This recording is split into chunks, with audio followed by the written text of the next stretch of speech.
एक तो है कि आकर के आप दर्शन करते हैं, और जब आप अपने घर में होते हैं तो क्या बाबा की कोई अपनी छवि लगाई है, कोई तस्वीर लगाई है? मैंने पूरी मूर्ति स्थापना कर रखी है, मूर्ति लगाई है? प्रॉपर मूर्ति स्थापना हो रखी है। तो वो हमने 19 जून को किया था, कैंची से भंडारा करके आए थे, फिर वहाँ पर गए थे। तो उस दिन प्रॉपर तरीके से हम मतलब प्रसाद चढ़ाते हैं, वो करते हैं। जैसे 15 जून का स्थापना दिवस होता है, वैसे हम 19 जून को अपने घर में मूर्ति स्थापना का दिवस बनाते हैं। कुछ नहीं, सिर्फ बाबा जी के ऊपर विश्वास रखो और ये सोचो कि भाई यही करेंगे और इन्हीं के पीछे करो। भाई जैसे बच्चा माँ बाप के लिए माँ बाप से लड़ता है, बस वैसे कि बस बाबा जी ने करना ही करना और ये करके ही छोड़ेंगे, बस वो वाली चीज़ है। इस वक्त हम वृंदावन में हैं और बाबा नीप करोली जी महाराज साक्षात यहाँ विराजमान हैं। बाबा का समाधि स्थल है। बाबा के एक भक्त हमारे साथ हैं। स्वागत है आपका। जय श्री राम। जय श्री राम। क्या शुभ नाम है आपका? राघव। अच्छा, आप बाबा जी की भक्ति करते हैं? हाँ जी। कब से आना हो रहा है आपका यहाँ? मुझे ऑलमोस्ट 30 ईयर से ज़्यादा हो गया।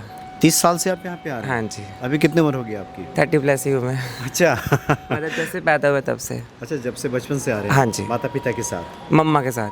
अच्छा, तो बाबा के प्रति भक्ति की प्रेरणा तो उन्हीं से मिली होगी आपको? बिल्कुल। क्या बताया माने आपको? तो चीज़ें ऐसी हैं कि बहुत सारी चीज़ें ऐसी हुई हैं कि भाई हम लोग बिल्कुल एकदम डाउन फेस में पहुंच गए कि अब क्या होगा। अच्छा। और एकदम सडनली ऐसे होता है कि भाई हर 2 मिनट बाद ऐसे पता चलता है भाई चीज़ें सही हो गई है। तो एक एग्जांपल बताता हूँ, ये 2022 की बात है शायद। कुछ लीगली वर्क था मेरी मदर को जो कम नहीं हो पा रहा था, तो मेरी मदर ने बोला कि भाई हम कैची धाम तो जा रहे हैं कल भंडारे के लिए। तो ये बात है 12 जून की। 13 जून को हमारी ट्रेन थी। कह रही आज दोपहर होगी, अभी तक तो भाई चीज़ें पूरी नहीं हुई, क्या आप तो मतलब कैसे पूरी होगी? मैंने कोई बात नहीं, अभी तो दोपहर ही हुई है, मैं तो कल सुबह निकलना, अभी वेट करो देखते क्या होता है। बस मैंने ये बात बोली, अपना बैग पैक करा। उसी टाइम फ़ोन बज गया, आंटी आपका लीगली जो कोर्ट का काम था वो हो गया, बस आप साइन कर दो आके।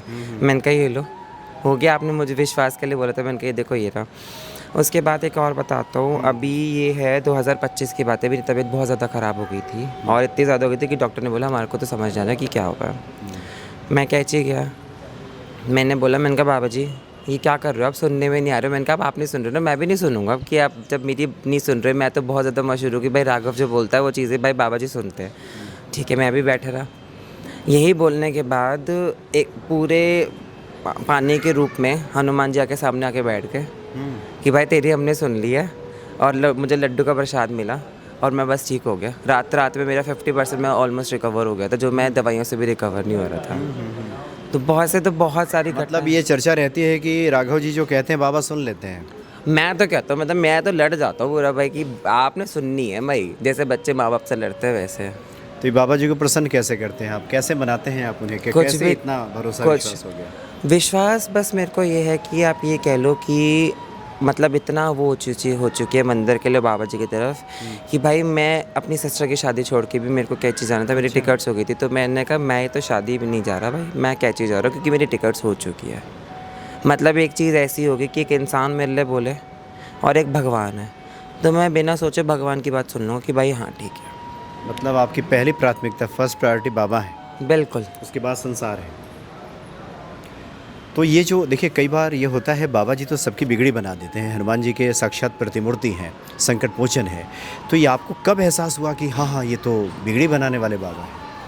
ये ऐसे हुआ था कि बचपन से ही मैं बाबा जी के तरफ और माँ के तरफ बहुत हूँ, क्योंकि मैंने चलना ही कैची में शुरू किया था। अच्छा अच्छा। और बोलना भी वही शुरू किया था, मतलब घुटनियाँ वही चलना मैंने शुरू किया था। तो 2019 में मेरे फादर एक्सपायर हो गए थे, तो तब मुझे बहुत विश्वास था। फिर लेकिन पापा के जाने के बाद मैं बिल्कुल ही बाबा जी से बिल्कुल अलग हो गया, बिल्कुल टोटली बिल्कुल अलग हो गया। फिर 21 में मेरा भाई एक्सपायर हुआ। उसके बाद बस ये कह लो कि धीरे करते करते मैं इतना हो गया बाबा जी की तरफ कि भाई मुझे अब लोगों से मतलब नहीं है। कोई कहे कि भाई मंदिर चलना, मैंने कहा अभी क्या चलना, अभी चलो बस सामान पैक करो निकलो। तो इतना चीज़ें मेरे साथ हो गया। तो दिल्ली से वृंदावन अक्सर आना होता है? Most probably. और कैंची भी जाते हैं? कैची तो मेरा अब दूसरा घर बन चुका है। दूसरा घर बन गया है? मतलब कितने दिनों पे जाते रहते हैं?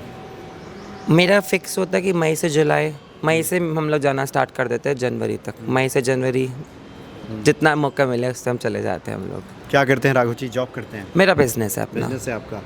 बाबा कृपा सब आनंद है? सब बढ़िया, और उन्होंने ही शुरू करवाया मेरा बिजनेस। क्योंकि मैंने मंदिर में बोला, मैंने कहा जैसे मेरे कपड़े थोड़े से स्टाइलिश वे में होते हैं, तो उन्होंने बोला मुझे मंदिर में तेरे कपड़े तो बड़े सुंदर होते हैं। मैंने मज़ा तो तब है ना जब ये मेरा बुटीक खुलवाए, मेरा स्टोर खुलवाए। बस ये बोलना था। भंडारे वाले दिन मैंने, भंडारे से 1-2 दिन पहले मैंने बोला, और नेक्स्ट भंडारे से पहले पहले मेरा स्टोर खुल गया था। अच्छा, मतलब स्टाइलिश कपड़ों का स्टोर है आपका, हाँ जी, बुटीक चलता है। बुटीक है मेरा, ऑनलाइन स्टोर है। बहुत बहुत धन्यवाद आपका राघव जी। जय सिया राम। जय